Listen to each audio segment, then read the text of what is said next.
आज की ताजा खबरों की इस अपडेट में हम बात करेंगे देश भर की तमाम बड़ी और काम की खबरों की, साथ ही सरकार की ओर से आज लिए गए कुछ महत्वपूर्ण फैसलों जारी किए गए कुछ नए नियमों की। तो दोस्तों आज की बुलेटिन शुरुआत करते हैं पहली बड़ी खबर से। तो सबसे पहले रेल यात्रियों के लिए अच्छी खबर देखिए दोस्तों, उत्तरी रेलवे ने दिवाली और छठ पूजा पर 30 लाख बर्थ बढ़ा दी है। बुकिंग बंद का स्टेटस अब नहीं दिखेगा। दरअसल उत्तर रेलवे ने जो है दिवाली और छठ पूजा पर घर जाने वाले लोगों को तोहफा दिया। दरअसल यात्रियों को अब जो है IRCTC पर टिकट बुक करते समय जो है कोच या फिर बुकिंग बंद का स्टेटस जो है वो नहीं दिखेगा, यानी कोच रिगेट और या फिर बुकिंग बंद का स्टेटस नहीं दिखेगा। रेलवे ने करीब 30 लाख बर्थ जो है बढ़ा दी है। वही टिकटों की बढ़ती मांग को देखते हुए उत्तर रेलवे ने उन ट्रेनों में जो है कोच बढ़ाने की प्रक्रिया शुरू कर दी है जहां पर रिग्रेट स्टेटस मिलने की संभावना है।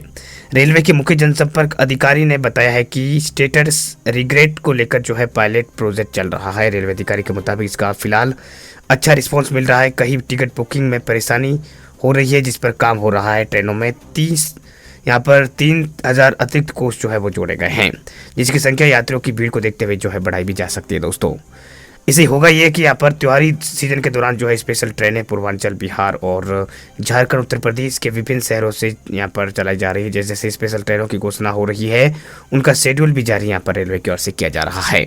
तो दिवाली पर घर जाने वाले लोगों के लिए अच्छी खबर है दोस्तों। फिलहाल बढ़ते आगे अगली बड़ी खबर की ओर। अगली खबर की बात करें दोस्तों तो अगली बड़ी खबर देश से जुड़ी बड़ी खबर देखिए दोस्तों, भारत का व्यापार घाटा जो है 13,000 करोड़ रुपए तक पहुंचने का अनुमान जताया गया है। दरअसल देश में जो है व्यापार घाटा सितंबर में करीब जो है 13,000 करोड़ रुपए बढ़ सकता है। यूनियन बैंक ऑफ इंडिया की नई रिपोर्ट के अनुसार जो है सितंबर 2025 में भारत का व्यापार घाटा जो है 28.0 बिलियन डॉलर यानी लगभग 2,48 करोड़ तक पहुंचने का अनुमान है। यह आंकड़ा जो है अगस्त के 26.5 बिलियन डॉलर से 1.5 बिलियन डॉलर ज़्यादा है। इस भारी उछाल का सबसे बड़ा कारण देश में सोने का आयात बढ़ाना है। वह सितंबर में जो है दाम बढ़ने के बावजूद सोने के आयात लगभग जो है दोगुना होने की उम्मीद है। इस साल सोने की कीमत जो है 45,000 रुपये तक बढ़ चुकी है, लेकिन लोगों ने खरीदारी कम नहीं की है। सितंबर में सोने का आयात अगस्त के मुकाबले लगभग दोगुना होने की उम्मीद है। इस मांग के पीछे मुख्य कारण त्योहारी सीजन और शादियों का मौसम है, जिसके शुरू होते ही भारतीय बाजारों में सोने की खरीदारी जो है दोस्तों बढ़ जाती है।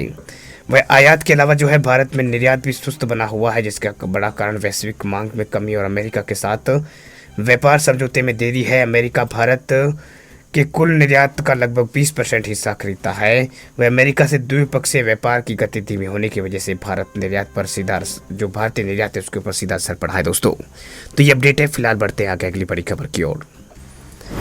अगली खबर की बात करें दोस्तों तो यूपीआई में बड़ा बदलाव देखिए, अब एक ही ऐप में होगा सभी ऑटो पेमेंट का कंट्रोल। 31 दिसंबर से नए नियम लागू होने वाले हैं।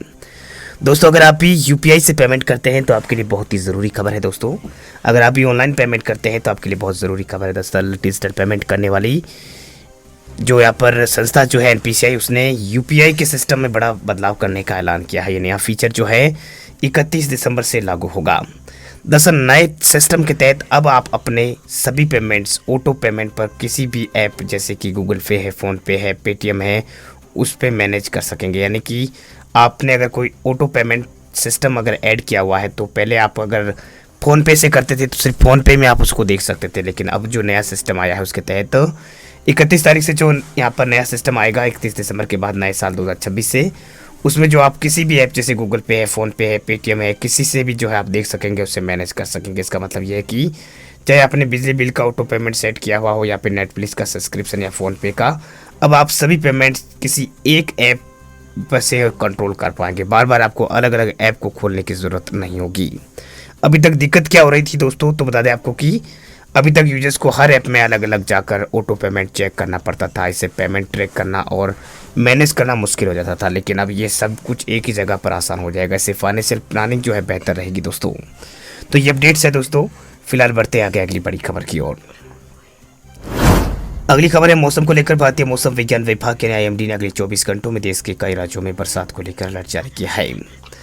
दरअसल मौसम विभाग ने आगामी 24 घंटों में देश के अलग अलग राज्यों में तेज हवाओं के साथ बरसात को लेकर अलर्ट जारी किया है। ये साउथ के राज्य है। दक्षिणी भारत के कई राज्यों में अगले 4-5 दिन तक बरसात का दौर जारी रहेगा और ज़्यादातर राज्यों में तेज हवाओं के साथ बरसात का दौर जारी रहने का पूर्वानुमान है। तो ये अपडेट है दोस्तों। वैसे आपको वीडियो अच्छा लगे तो उसे लाइक ज़रूर करें और चैनल पे आप नए आए, पहली बार आए तो ज़रूर आप इसे सब्सक्राइब करके जाना दोस्तों। साथ में बेल आइकॉन जो है घंटी का निशान उसे जरूर दबा दें इसी खबरें प्राप्त करने के लिए।